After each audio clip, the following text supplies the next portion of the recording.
나는 누구인가 라고 하는 시리즈를 지금 나누면서 여러분의 마음속에 차차 이런 생각이 들 거예요. 내가 보는 나는 누구인가 이것보다는 하나님이 보시는 나는 누구인가로 우리가 돌아가고 있다. 여러분이 여러분 스스로를 볼 때 나는 누구인가라고 여러분이 정의를 하실 수 있겠습니까?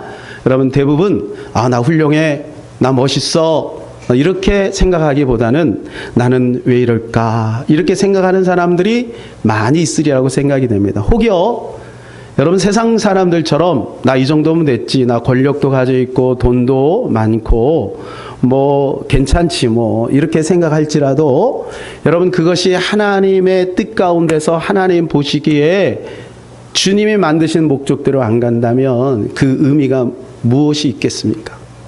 그러니까 우리는 하나님이 보실 때 과연 나는 누구인가 이것을 우리가 지금 살펴보고 있습니다. 여러분 사도 바울은 오늘 디모데에게 너는 그리스도 예수의 좋은 군사가 되라라고 권면하고 있습니다. 우리가 잘 알듯이 디모데후서는 사도 바울의 13권의 성경 중에서 맨 마지막 성경입니다. 여러분 마지막에 하는 말은 굉장히 중요한 말이에요. 그래서 부모님이 돌아가실 때 한 말을 우리는 유언이라고 하고 그 유언만큼은 평상시에 말을 안 들었던 청개구리 같은 자식이라도 그 유언만은 지키려고 하는 것이 우리의 마음 아니겠습니까? 사도 바울은 지금 디모데에게 이야기하는 거예요. 사실은 우리 모두에게 사도 바울의 심정을 담아서 이야기하고 있는 것입니다. 너는 그리스도 예수의 좋은 군사가 되라. 모세가 이제 자기 바톤을 여호수아에게 물려주면서 너는 강하고 담대하라 라고 얘기한 것처럼 그렇게 지금 사도 바울은 정말 마음을 다해서 디모데에게 이야기하고 있는 것입니다. 여러분 그러면서 디모데 전서를 보게 되면 감독 그 다음에 집사의 자격에 대해서 쭉 이야기해주고 있습니다. 무엇을 말하는 것일까요? 여러분 교회 또 하나님의 나라를 이루는 데 있어서는 물질도 아니고 어떤 세상의 힘도 아니고 사람이라는 거죠. 사람이 교회를 바꾸고 사람이 하나님의 나라를 이룬다.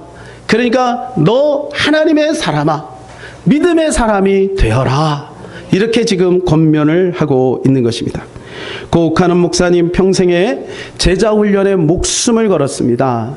여러분 정말 세계에서 유례 없이 제자 훈련을 토착화시키신 분이 옥하는 목사님이시죠. 그런데 옥하나 목사님이 어떻게 해서 제자훈련을 하게 되었는지에 대해서 여러분 이 책에 잘 나와 있어요. 제자훈련 열정 30년 그 뒤안길 이야기인데요. 여기 보면 옥 목사님이 처음에 이제 가셔서 부목사로 가셔서 성덕교회라는 곳에 갔는데 청년부를 맡게 된 거예요. 근데 장년부가 한 500명 정도 되는데 청년부 딱 모이는 걸 보니까 한 명만 온 거야, 한 명만. 그것도 목사님 아들 한 명. 나머지 다 어디 갔나? 중고등부는 그래도 좀 있어요. 그러면 대학부로 올라오면서 청년들이 있어야 되는 청년들이 다 뿔뿔이 흩어진 거예요. 이게 왜 그럴까 분석을 해보니까 청년들이 대학교를 들어가면서 대학교 선교회, CCC, 내비게이터, 조이 선교회 이런 데 다 빠져 있는 거예요.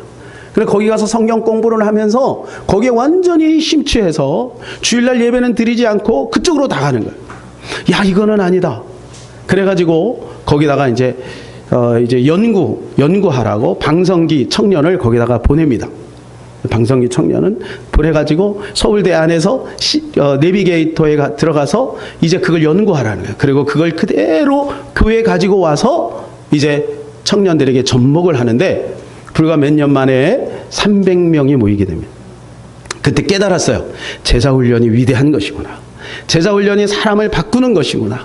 제자훈련이 교회를 새롭게 하는 것이구나. 그래서 이제 본격적으로 미국에 가서 그것을 이제 연구하려고 칼빈 신학교를 들어갑니다. 예, 그런데 여러분 그때는 제자훈련이 토착화되어 이제 굉장히 낯설어서 제자훈련은 오히려 자기가 연구해야 되는 그런 입장이 된 거예요. 그렇게 하고 한국에 오셔서 이제 사랑교회를 개척하시고 여러분 오늘날 이렇게 사랑교회가 되었습니다. 여러분 옥하는 목사님 생전에는 사랑교회 잡음이 전혀 없었어요. 여러분, 그런데 지금 이 제자훈련이 기성교회에서 점점 죽어가고 있어요. 왜 그러냐면 성도들의 체질이 약화되면서 훈련받고 하는 것들에 대해서 부담을 느끼는 거예요. 그러니까 목사님들이 자꾸 양보하다 보니까 제자훈련이 점점 줄어들고 있는 것이 사실입니다. 그럼 이 제자훈련의 방법이 어디로 넘어가면 이단으로 다 넘어가고 말았어요. 제가 5년 전인가 6년 전에 이제 우리 이순혜 집사님이 저 보라매동에 사실 때 제가 새벽에 이제 차 운행을 할 때였습니다. 그 골목에 들어가는데 제가 깜짝 놀랐어요. 아마 그 특세였던 것 같아요. 사람들이 막 얼마나 한 교회로 몰려드는지요. 막 새벽에 나가는데요. 저처럼 다 남자들은 정장을 입고 여자들도 정장을 입고 아이들도 가장 보통 우리가 설날에 입는 그런 깨끗한 옷을 입고 눈동자도 그냥 아주 빛나더라고요. 억지로 막 엄마 손에 끌려가는 게 아니라 아이들도 막 기대하는 모습으로 막 들어가는데 맞이하는 사람이나 들어가는 사람 서로 반갑게 인사하면서 들어가요. 근데 여러분, 그 교회가 어떤 교회냐면 안상홍 하나님의 교회.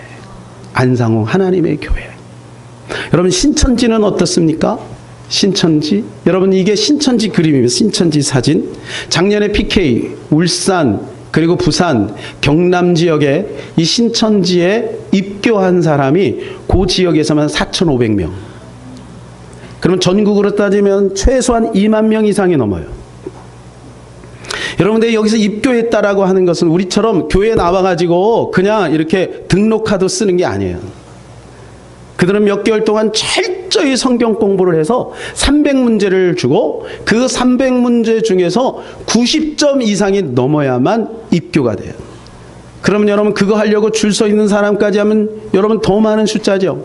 거의 한 10만 명 이상이 여러분 줄 서 있는 거예요. 한 해 동안에. 그리고 저렇게 가운 딱 입고 질서 정연하게 입교식을 하는 겁니다. 물론 여러분, 그들은 잘못된 교리 때문에 그래요. 14만 4천 안에 들어가야 된다라고 생각을 하고 14만 4천 안에 들어가려면 전도를 해야 되니까 목숨 걸고 전도하는 거예요. 그래서 전도 못하는 사람은 100만 원씩 내야 돼요. 100만 원. 그리고 기본적으로 전도가 잘 안 되는 사람은 10만 원씩 각 지파별로 내서 그걸 모아가지고 전도 가장 많이 한 사람 1등, 2등, 3등에게 다 나눠주는 거예요. 여러분, 안상홍 증인의 이 사람들은요, 원어 성경을 가지고 다닙니다. 그래서 그 원어를 찾아서 여러분 기존 신자들을 공략하는 거예요. 원어를 가지고. 여기까지 딱 들을 때 어떤 사람은 이런 생각이 들어요. 내가 안상홍 안 간 거 정말 다행이다. 신천지 안 간 거 정말 다행이다. 이런 생각 하시는 분 아무도 없는 줄로 믿습니다. 여러분, 이런 이야기 들을 때 우리의 가슴이 어때요? 우리 기존 신자는 어떻습니까? 여러분, 이런 철저한 훈련을 받고 여러분 그렇게 생기 있게 신앙생활하는 것이 오히려 우리가 그렇게 해야 되는 것이 당연한 것 아니겠습니까? 우리는 참 복음을 가졌고 참 예수를 가지고 참 진리를 가졌는데 왜 우리는 이렇게 나약한 것입니까? 왜 우리는 자그마한 시험 앞에 쉽게 그렇게 넘어지는 것입니까? 여러분, 우리가 한번 우리 자신을 돌아봐야 될 줄로 믿습니다. 사랑하는 여러분, 오늘 주제가 어떻게 보면 여러분에게 조금 부담될 수도 있겠습니다. 그리스도 예수의 좋은 군사가 되라고? 아이고, 주일날 한번 나오는 것도 이렇게 힘든데 무슨 군사야, 다시 군대 가라는 말이야 뭐야 이거. 여러분, 이런 생각이 드시는 분들도 있으리라고 생각이 됩니다. 그러나 여러분, 우리가 성경을 가만히 읽어보면 여러분, 우리가 그리스도 예수의 좋은 군사가 되는 것은 당연한 것입니다. 마태복음 28장 19절 20절 말씀을 읽겠습니다. 시작. 그러므로 너희는 가서 모든 민족을 제자로 삼아 아버지와 아들과 성령의 이름으로 세례를 베풀고 내가 너희에게 분부한 모든 것을 가르쳐 지키게 하라. 볼지어다 내가 세상 끝날까지 너희와 항상 함께 있으리라 하시니라. 사랑하는 여러분, 저 구절을 잘 읽어보시기를 바랍니다. 세례가 먼저입니까? 제자가 먼저입니까? 세례가 먼저입니까? 제자가 먼저입니까? 제자를 삼고 그 다음에 세례를 주라는 거예요. 그런데 여러분, 어때요? 우리 장로교회는, 교리는 그냥 6개월 그냥 나오면 그냥 세례 주는 거예요. 세례. 예? 여러분, 제자가 돼야 세례를 받는 거예요. 예? 그리고 20절에 뭐라고 돼 있어요? 가르쳐 지키게 하라. 가르치기도 하고, 그리고 그 말씀대로 내가 그대로 지켜서 행해야 되는 거예요. 그리고 주님 뭐라 그래요? 그러한 사람에게 내가 세상 끝날까지 항상 함께 있으리라 그랬어요. 우리는 위로의 말로 그럽니다. 성도님, 주님이 함께 합니다. 이렇게 이야기하지만 저 말씀대로 우리가 가만히 보면 누구에게 주님이 함께 하세요? 제자. 제자에게 세상 끝날까지 함께 하시리라. 이렇게 말씀을 해주고 있습니다. 제가 요즘 제자훈련을 받으면서 깨닫는 것이 바로 이거입니다. 제자훈련 받는 것이 쉽지는 않아요. 숙제도 해야 되죠. 예습도 해야 되죠. 성경 암송도 해야 되죠. 여러분, 목사님도 쭉 모여서 돌아가면서 성경 암송 막 하는 거예요. 예습 안 하면 감점, 벌금 다 하는 거예요. 얼마나 부담이 되는지 몰라요. 그런데 여러분, 제가 하면서 깨닫는 게 있어요. 처음에는 너무 힘들어요. 익숙하지 않으니까. 근데 시간이 가면서 제 마음에 뭐가 차곡차곡 쌓이는 것을 느낍니다. 그러면서 저는 신앙생활하는 것이 얼마나 자유롭고 오히려 더 활기 있게, 생명력 있게 여러분 신앙생활을 할 수 있겠구나, 이런 생각이 들었습니다. 여러분, 오늘날 많은 교회가 모든 것들을 자꾸 생략하는 거예요. 힘드니까. 그러니까 어떻게 돼요? 다 체질이 약화된 거예요. 그러니까 조그만 시험 앞에 그냥 휘영청하고, 여러분 건강으로 말하면 몸이 완전히 부실화되어 버린 거죠.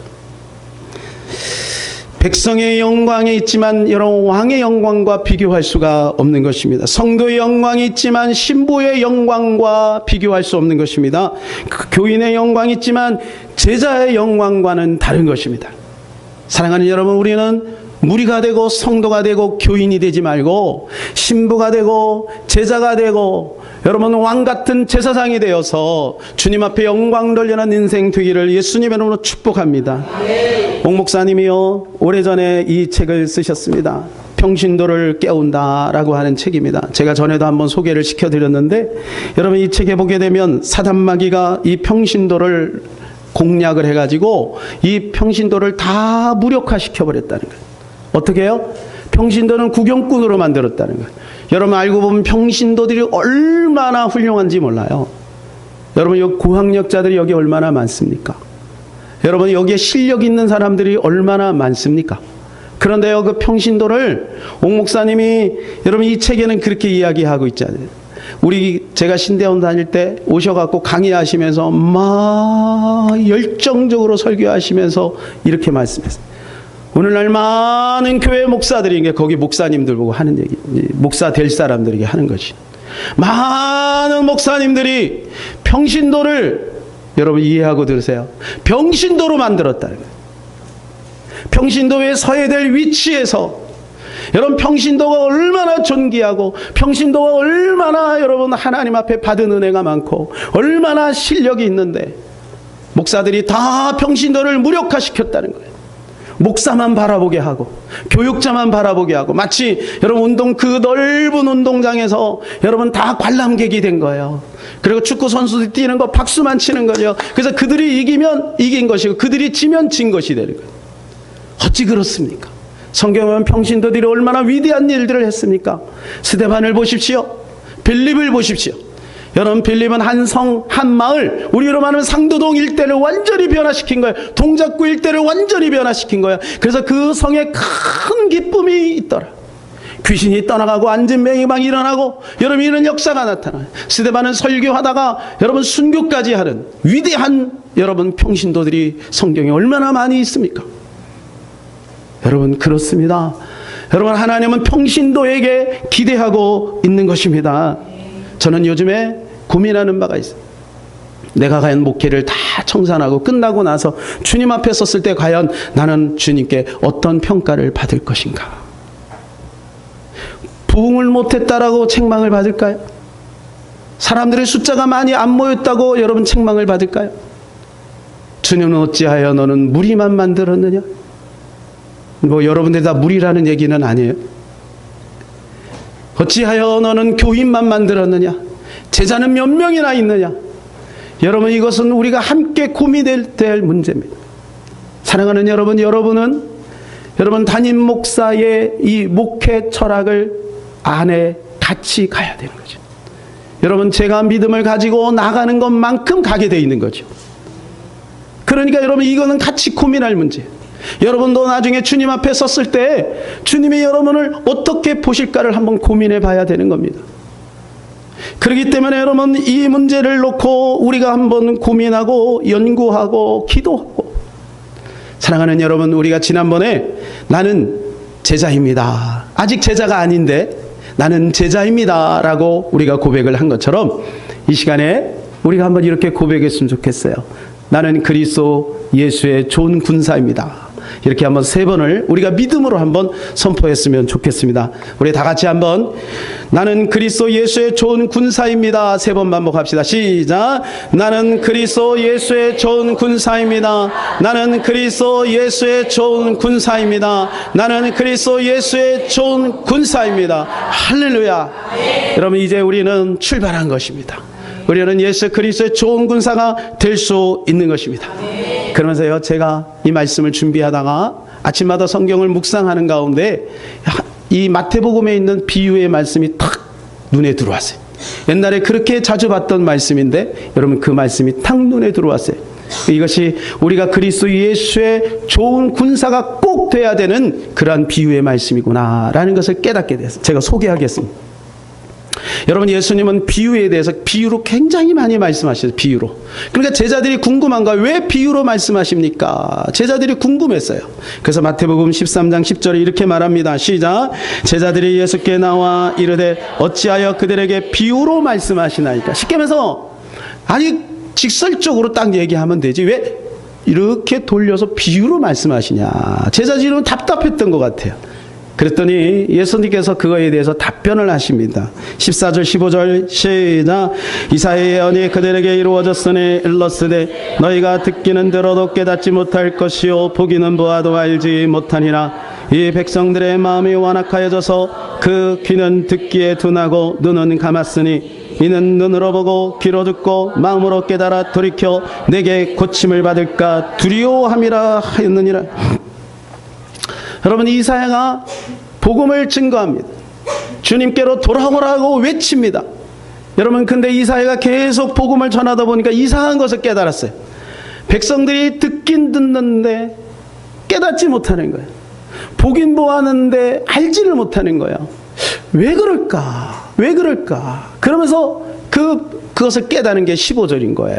이는 그 귀는 듣기에 둔하고 눈은 감았으니 이는 눈으로 보고 귀로 듣고 마음으로 깨달아 돌이켜 내게 고침을 받을까 두려워함이라. 무슨 말씀이에요? 나는 고침받기를 원하는데, 나는 치료받기를 원하는데, 나는 변화되기를 원하는데. 근데 이사야가 가만히 백성들의 모습을 보니까 아니라는 거죠. 하나님의 말씀을 들으면, 하나님의 말씀을 깨달으면 그들이 변화될 수밖에 없는, 헌신할 수밖에 없는 거죠. 그리스도 예수의 좋은 군사가 될 수밖에 없는 거죠. 그런데 그것이 두려운 거예요. 그러니까요, 한 귀로 듣고 한 귀로 흘리는 거예요. 여러분, 저도 옛날에 그랬어요. 옛날에 내가 복음을 막 깨닫고 나면 갑자기 하나님이 아프리카로 막 보내고 불모지로 막 보내고 그리고 욕과 같은 막 시련을 주고 그럴 줄 알았다니까. 그래서 제가 늘 하는 기도가 하나님, 나는 욥의 시련은 싫습니다. 근데 여러분, 세월이 지나고 깨달았어요. 나는 욥이 아니구나. 아무나 여러분 욥처럼 시련을 주는 게 아니더라고요. 하나님 감당치 못할 시험당함을 허락지 않으시는 거예요. 여러분, 우리가 복음을 딱 깨닫는 어느 날 너는 아브라함처럼 본토 친척 아비집을 떠나서 내가 내게 지시할 땅으로 가라. 갑자기 저기 동남아시아로 가라. 이렇게 주님 말씀하실 것 같아요. 절대 그렇게 하지 않아요. 여러분, 우리가 그리스도 예수의 좋은 군사가 된다는 것은 무엇입니까?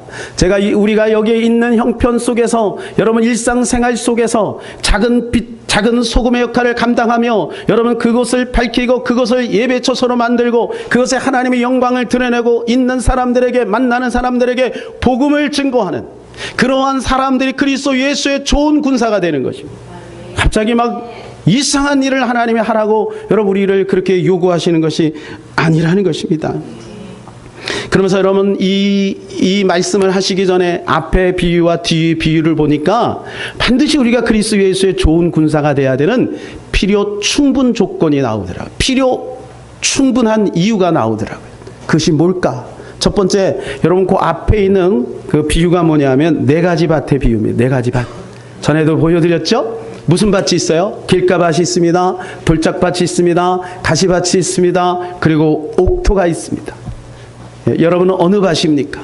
그런데요, 여기에서 어떤 밭이 그리스도 예수의 좋은 군사일까요? 그렇죠. 두말하면 잔소리죠. 옥토밭이죠. 옥토밭이 그리스도 예수의 좋은 군사인 것이죠. 그런데 여러분 그거 아십니까? 길가밭, 돌자밭, 그 다음에 가시밭에서는 전혀 열매가 없다는 그 말씀을 보세요. 열매가 전혀 없어요. 제로예요, 제로. 2분의 1만, 3분의 1만 그렇게 맺히는 게 아니에요. 제로예요, 제로. 옥토만이 30배, 60배, 100배의 열매를 맺는다고 말씀해 주고 있는 것입니다. 그러니까 여러분 우리가 그리스도 예수의 좋은 군사가 왜 돼야 될까요? 우리의 삶에 열매가 있는 이유가, 열매가 없는 이유가 무엇일까요? 아직까지 여러분 우리가 길가로 있고 가시밭으로 있고 여러분 돌짝밭으로 있으니까 우리가 예수를 믿는데도 불구하고 우리의 삶에 열매가 없는 거예요. 그럼 옥토가 돼야 되는 거지, 옥토가. 그것이 바로 그리스도 예수의 좋은 군사가 되는 것입니다. 근데 여러분 우리 가능성 있죠? 길가는요 어떻게 옥토가 될 수 있어요? 뒤집어 엎으면 되는 거예요. 돌짝밭은 돌을 다 솎아내면 되는 거예요. 가시밭은 가시를 뽑아내면 되는 거예요. 그러니까 여러분 길가가 됐던 가시밭이 됐던 돌짝밭이 됐던 옥토가 되기를 중단하지 말라는 거예요. 옥토가 되기를 중단하지 말고 거기에 머물러서 거기에 안착하지 말고 나는 그리스도 예수의 좋은 군사가 되려고 여러분 시도하다 보면 어느 순간인가 내가 새로워져서 여러분 그리스도의 좋은 군사 옥토가 되게 되는 것입니다. 또 한 가지 비유가 뭐냐면 가라지 비유입니다. 여러분 저 가라지하고 보리하고 또 뭡니까? 뭐 하나 또 있죠? 네? 밀. 여러분 어때요? 비슷하지 않아요? 농사 지어보신 분들은 아시지만 이 가라지를 물론 전문가들은 딱 구별해내지만 일반 사람들은 잘 구별이 안 되는 거예요. 가라지 비유를 왜 하셨을까? 여러분 이 네 가지 밭의 비유는요 아주 개인적이고 협소적인 예입니다. 그래서 개인 여기에도 네 가지 밭의 모양이 있다는 거예요. 다 개인마다 또는 가정마다 또는 교회마다 다 그렇게 각각 다 다른 모습들이 있어요. 그런데 여러분 가라지 비유는 뭐냐면 이거는 포괄적인 것입니다. 온 세상에 가라지가 있다는 거예요. 온 세상에. 그런데 그 말씀을 보게 되면 가라지를 누가 뿌렸다고 돼 있어요? 원수가 뿌렸다고 돼 있어요. 원수는 누구예요? 마귀예요. 그러니까 여러분 자고 일어났는데 가라지가 자라 있는 거예요. 누가 뿌린 거예요? 여러분 우리 집안에 가라지를 누가 뿌린 거예요? 마귀가 뿌린 거예요. 마귀가 환경의 가라지, 여러 가지 여건의 가라지, 이런 가라지를 마귀가 뿌려놓은 거예요. 그러니까 여러분 이제는 어떻게 해야 되나요? 가라지 함께 살아야 돼. 예수님 뭐라 그러냐면 그러면 이거를 다 솎아낼까요? 가라지를 뽑아내야 되잖아요. 근데 그냥 두어라. 잘못하면 알고까지 뽑힐까 두려우니라. 그런데 여러분 기억해야 될 것은 주님이 오시면 가라지를 먼저 다 뽑아가지고 불쏘시개로 다 던져. 어디 간다는 거죠? 지옥에 간다는 거죠. 여러분 생각해 봐야 돼요. 여러분 이 땅에 살면서 가라지가 없을 수가 없어요. 우리 직장에도 가라지가 있습니다. 여러분 이 세상에 보세요. 가라지가 얼마나 많아요. 정치, 경제, 사회, 문화, 스포츠. 여러분 인터넷에 들어가면 얼마나 수많은 가라지들이 있습니까? 근데 이 가라지는요 저것처럼 구별이 잘 안 돼. 비슷해요. 비슷해.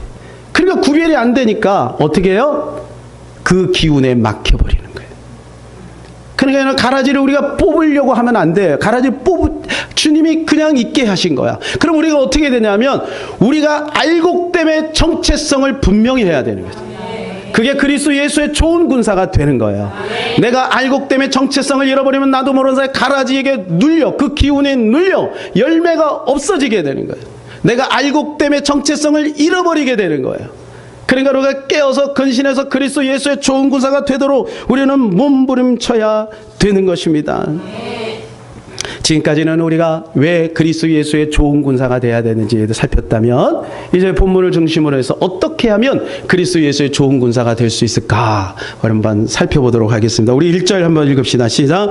내 아들아, 그러므로 너는 그리스도 예수 안에 있는 은혜 가운데서 강하고. 첫 번째가 뭐냐 하면, 따라서 합시다. 은혜 가운데서 강하자. 은혜 가운데서 강하자. 여러분, 이 말씀을 보게 되면 은혜 가운데 있는데 강한 사람이 있고 약한 사람이 있는 거예요. 그러니까 은혜도 다르다는 거예요. 은혜도 질이 있다는 거죠. 여러분, 은혜 가운데서 강해야 되는 거예요. 은혜 가운데서 강한 것이 과연 뭘까? 저는 한번 생각을 해보면, 여러분 알기 쉽게 제가 이런 표현을 한번 써보겠습니다. 깊은 맛이다. 똑같은 음식도요, 패스트푸드, 네, 그거는요 지금 당장 먹기에 너무 좋아요. 그러나 그거 먹으면 어떻게 돼요? 몸에 병이 생겨요. 근데 엄마가 해준 된장찌개, 여러분 엄마가 팔팔 오래오래 끓인 사골국, 예, 여러분 이런 건 몸에 좋은 거예요. 소스도요 오래 묵힌 거, 묵은지도요 토굴 안에서요 몇 년씩 이렇게 오래 있으면 그게 어떻게 돼요? 여러분 그 맛을 잊지 못하는 거예요. 그리스도의 깊은 맛, 여러분 그것이 우리 가운데 경험되어져야 되는 거예요. 근데 우리는 찰랑찰랑 패스트푸드에 너무 익숙한 거예요. 세상 재미, 세상에 가져다주는 그 찰나적인 여러분 그 즐거움, 여러분 그런 것에 너무 익숙해져 버리면 여러분 그리스도 예수의 그 깊은 맛을 다 잃어버리고. 사랑하는 여러분, 우리는 예수 그리스도의 그 깊은 맛을 누려야 할 줄로 믿습니다. 두 번째는 2절입니다. 시작. 또 내가 많은 증인 앞에서 내게 들은 바를 충성된 사람들에게 부탁하라. 그들이 또 다른 사람들을 가르칠 수 있으리라. 여기 보면 부탁하라고 되어 있습니다. 그러니까 그리스도 예수의 좋은 군사는 날마다 이게 부탁하면서 사는 거예요. 뭐를요? 내게 들은 바. 내게 사도 바울이 디모데에게 전해준 것이 뭔가요? 복음이죠. 생명의 진리의 말씀이죠. 이것을 내가 들었으면 그것을 전해주라는 거예요. 그런데 여러분 이 부탁을 하는 말씀이 두 가지 의미가 있어요. 파라디데미라고 하는 어원을 가지고 있는데요. 앞에 놓다, 증명하다, 그런 뜻입니다. 자, 이것도 제가 알기 쉽게 여러분에게 설명해 드리도록 하겠습니다. 여러분, 우리 기관에서요, 가끔 우리 성도들과 함께 이제 맛집을 찾습니다. 그러면 누가 좀 맛집을 좀 알아봐. 그러면요, 우리 청년들이 센스 있게 네이버에 딱 찾아요. 그래갖고 그걸 카톡으로 다 보냅니다. 운전하시는 분들에게 여기로 오세요. 거기 하면 내비게이션 딱 누르면 그냥 다 연결되고 전화도 있고 그 다음에 메뉴판도 거기에 다 나와 있습니다. 그 다음에 블로그까지 연결돼서 이 집은 어떤 것이 좋고 가성비는 어떻고 뭐 이런 거 다 얘기 나오죠. 여러분 그것은 앞에 놓는 거예요. 앞에 놓는 거. 근데 여러분 증명하는 것까지 가야 돼요. 증명한다는 것이 뭐예요? 여러분, 야 오늘 좀 뭐를 좀 먹고 싶은데, 그러면요 어떤 사람이 이렇게 얘기합니다. 목사님 제가 그거 알아요. 그 맛집 알아요. 제가 가봤는데요 백운호수 가니까 기가 막혀요. 기가 막혀. 정말 맛있어요. 예, 제가 소개할게요. 여러분 이렇게 이야기하는 거예요. 그리고 백운호수 갈 때 딱 드는 코너에 들어가서 첫째 집 이름까지 딱 알려주는 거예요. 그리고 집에 들어가면 어떻게 하면 뭐 서비스가 나와요. 왜요? 자기가 경험했잖아요. 경험된 예수를 증명하라는 거예요. 경험된 예수. 누구한테 들어서 그렇더라. 신학적으로 그렇더라. 성경에 보니까 그렇더라가 아니라 내 안에서 예수 그리스도가 경험되어져서 여러분 확신 있게 여러분 분명하게 얘기할 수 있는 거예요. 전도하는데도요 그런 모습이 있어요. 예, 기도를 안 하고 나가면 어떻게 해요? 그냥 예수님 믿으세요. 그래요. 근데 충분히 기도하고 성령 충만한 가운데 가면요, 이분이 예수님 안 믿으면 어떡하지? 이분이 꼭 예수님 믿어야 되는데, 사람이 죽는 것은 정한 것이요 그 위에 심판이 있다 했는데, 이분이 지금 지옥으로 달려가는데 이 복음을 어떻게 하면 증거할 수 있을까? 여러분 내 안에 이 복음이 열정이 있어서요 견딜 수가 없는 거야. 내가 이 복음을 전하지 않으면 화를 당하리라. 내 안에 불 붙는 것 같아서 어찌할 바를 모르면서 여러분 이 복음을 증거하게 되어 있는 거예요. 이것이 바로 부탁하라는 거예요. 한번 믿어볼래 하면서 하는 게 아니라, 여러분 자식이 말을 안 들으면 어떻게 해요? 부모님이 야 얘야 내가 좀 부탁한다. 내가 부탁한다, 이거 좀 해라. 여러분, 이런 심정이에요. 이런 심정. 사도 바울이 디모데에게 그 얘기를 하는 건 이런 심정이에요. 너 내게 들은 바 이 복음, 생명의 복음, 반드시 있어야 되는 이 복음, 너 좀 많은 사람들에게 전해라. 전해라. 여러분, 이것이 부탁하라는 말씀. 사랑하는 여러분, 이러한 사람을 누구라고 하면 양육자라고 합니다. 이런 사람 평신도 지도자라고 하는 것입니다. 여러분, 제자 훈련은 뭐 하는 거냐면 평신도 지도자를 만드는 거예요. 여기 계신 모든 분들이 다 그렇게 될 수 있는 줄로 믿습니다. 여러분, 다윗과 골리앗을 한번 떠올려 보시기 바랍니다. 이 다윗과 골리앗 싸움 우리는 알죠? 골리앗을 한순간에 다 꺾어버린 다윗. 그때 다윗은요, 군대 장관이 됩니다. 갑자기 여러분, 이스라엘 슈퍼스타가 됩니다. 왕이 지켜보는 앞에서는 얼마나 멋있게 여러분 저 거인을 꺾었습니까? 그런데요, 이 다윗이 그냥 그렇게 된 것이 아니지요. 다윗은 수없이 연습한 거예요. 사자들이 오면 그 양들을 그 입에서, 사자 입에서 양들을 건져내고 곰의 입에서 양들을 건져내고, 여러분 멀리서 오는데 돌팔매질을 계속 연습해갖고 사자를 딱 맞춰갖고 깨갱하고 도망가게 만들고, 곰도 깨갱하고 도망가게 만들고. 여러분, 그 연습을 얼마나 반복적으로 했겠습니까? 그러니까 여러분, 그 소년, 17살짜리 소년이 그 여러분 거인을 두려워하지 않고 나가서 한 방에 그냥 가버린 거예요. 여러분, 우리가 어느 날 갑자기 예수 그리스도의 군사가 되는 게 아니에요. 나 예수 그리스도의 좋은 군사야! 라고 해서 되는 게 아니에요. 수없는 훈련과 연습이 반복되어질 때, 때가 되면 여러분, 우리는 그리스도 예수의 좋은 군사가 되는 거예요. 여러분, 요셉을 보세요. 13년 동안 여러분, 요셉은 얼마나 여러분 고통스럽게 보냅니까? 여러분, 평범하지도 않아요. 사람들이 요셉을 보면서 뭐라, 아유, 고생이 많다, 어린 나이에. 예? 노예로 팔려가고 여러분 감옥에 들어가고 얼마나 처량합니까? 그런데요, 나중에 한순간에 하나님께서 그가 준비되니까 그를 높여서 지금으로 말하면 미국 같은 여러분 강대국 이집트의 국무총리로 만드시는 것입니다. 여러분, 이것이 하나님의 능력인 것입니다. 사랑하는 여러분, 우리는 그리스도 예수의 좋은 군사가 될 수 있는 줄로 믿습니다. 여러분, 우후죽순이라는 말 아십니까? 우후죽순. 우후죽순이라는 말은 뭐냐면 막 이렇게 솟아난다는 거예요. 뭐가 막 드러난다는 거예요. 우후죽순, 우후죽순. 그래서 대나무는요, 5월, 6월 딱 지나면은요, 하루에 막 1m가 쑥쑥 자란대. 1m가 쑥 자라고 불과 6주 만에 16m가 자란대. 16m. 저 대나무가 얼마나 울창합니까? 근데 그게 불과 6주 만에 자라요. 그런데 그거 아세요? 저 대나무가 그렇게 될 때까지는 5년 동안 땅 속에 조용히 있다는 거예요. 아무도 몰라요. 예, 그냥 죽순이 가만히 있다가 여러분 때가 5년이 딱 지나면 그때부터 하루에 1m씩 쑥쑥 자라는 거예요. 이게 그리스도 예수의 좋은 군사가 되는 거예요. 어느 날 갑자기 되는 게 아니라는 것이죠. 때가 되면 하나님이 그렇게 일하신다는. 그래서 여러분 3절에 뭐라 그래요? 나와 함께 고난을 받으라. 여러분, 고난을 두려워하지 마시기를 바랍니다. 여러분, 이런 말이 있죠? 훈련 중에 땀 한 방울이 전쟁 중에 피 한 방울과 같다라고 하는 거죠. 마지막으로 우리가 그리스도 예수의 좋은 군사가 되면 어떻게 됩니까? 하나님을 기쁘시게 하는 자가 될 수 있습니다. 우리 4절 같이 읽겠습니다.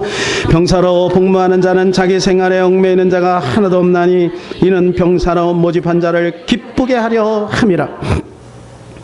여러분, 우리는 주님을 기쁘시게 해드릴 수가 있는 거예요. 오늘 주보에 보게 되면 여러분 한 선교사가 소개되고 있습니다. 여러분, 이 선교사가 한국에 왔습니다.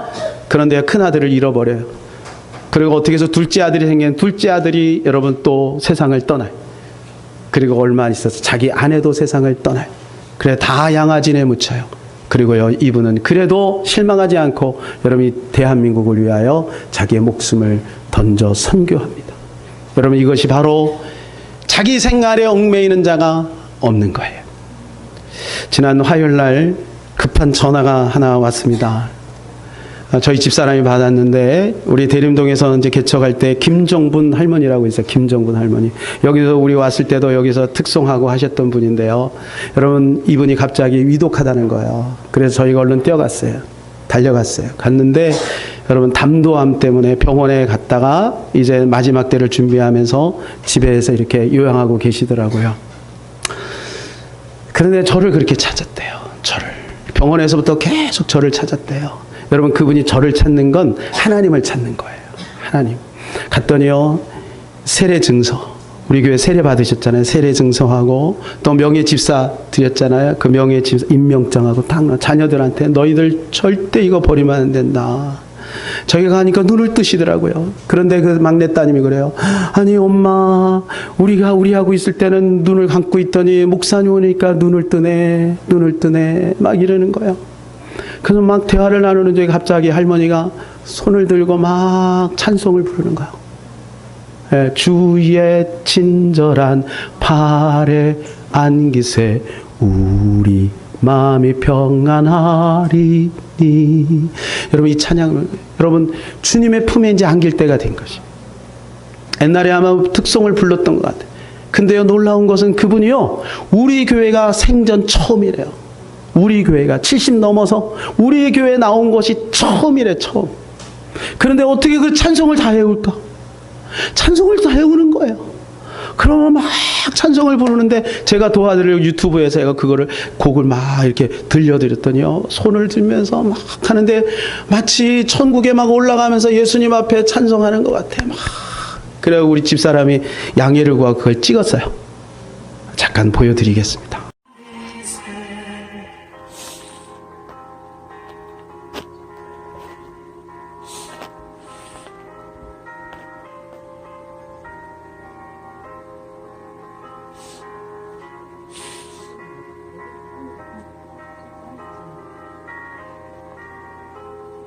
주의 보좌로 나아갈 때에 기뻐 찬송이 외치고 걱과 두려움 없어지리니 영원하신 팔에 안기세 주의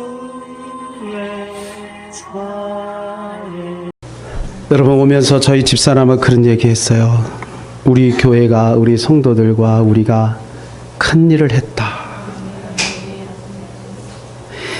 우리 성도들이 그때 얼마나 열심히 했습니까? 지금도 열심히 합니다만 예배 끝나면 깡레이 들고 콩나물 들고 나가서 집집마다 다니면서 전도를 했어요.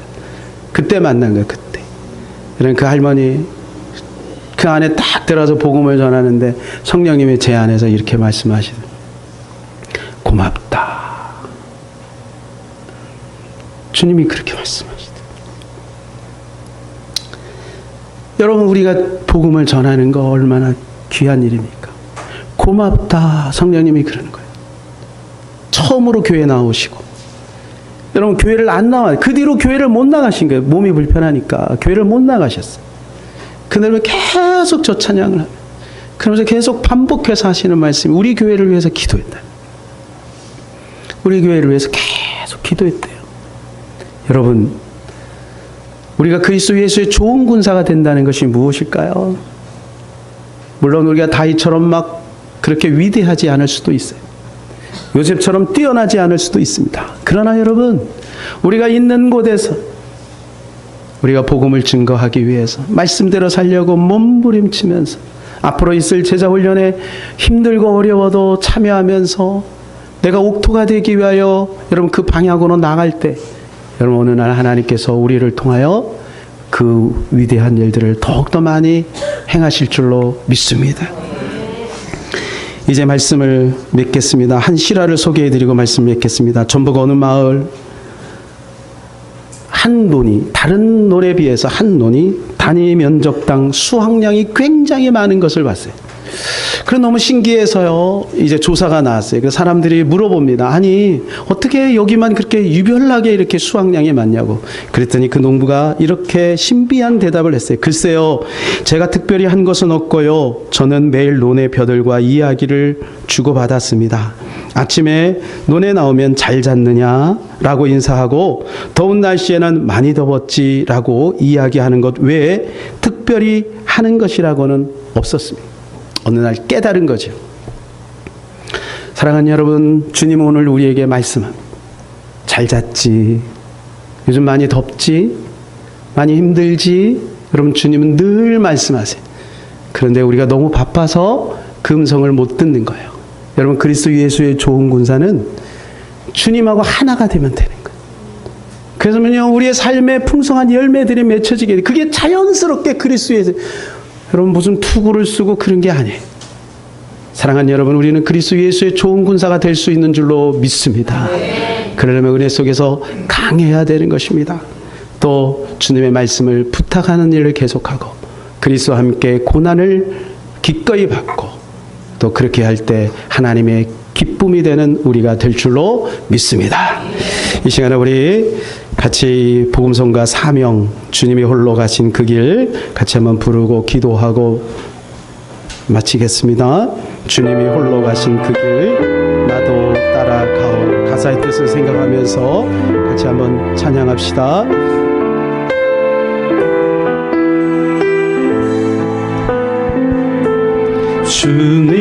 주님이 홀로 가신 그 길 나도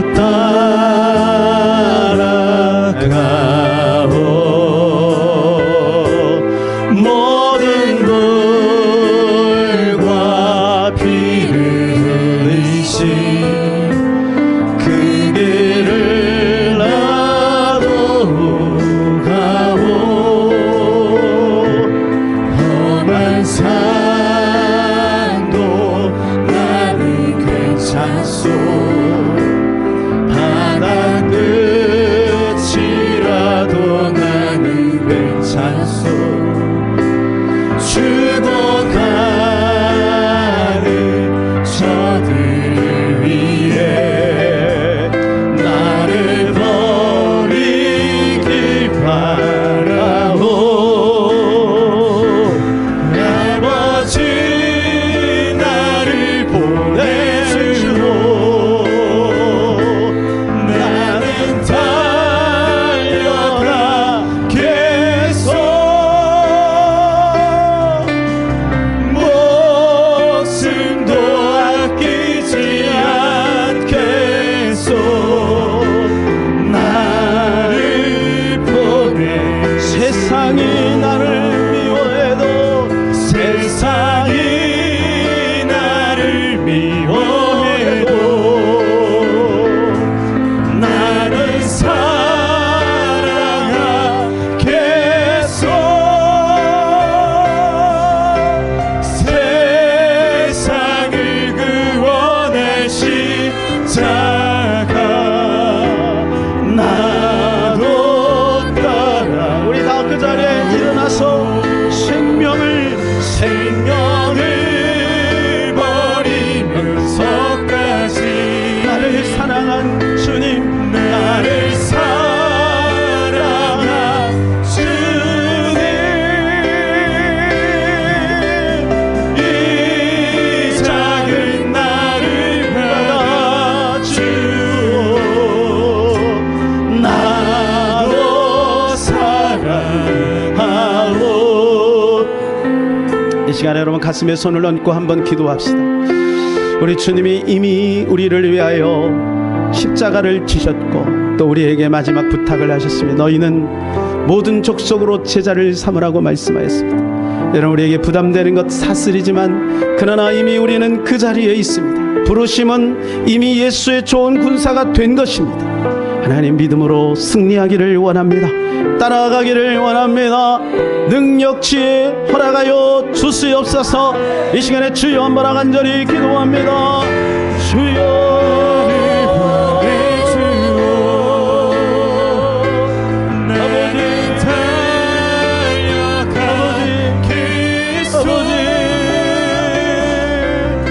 아버지 그렇게 살기를 원합니다. 그렇게 주의 말씀 안에 살기를 원합니다. 말씀대로 살기를 원합니다. 하나님 그리스도의 좋은 군사가 되기를 원합니다. 예수님이 우리를 부르시고 하나님 여기까지 인도하시고 오래오래 기다리셨사오니 이제는 주님의 말씀 가운데 승리하기를 우리 사랑하는 성도들이 이미 예수 그리스도의 좋은 군사가 된 줄로 믿습니다. 하나님 우리 사랑하는 성도들이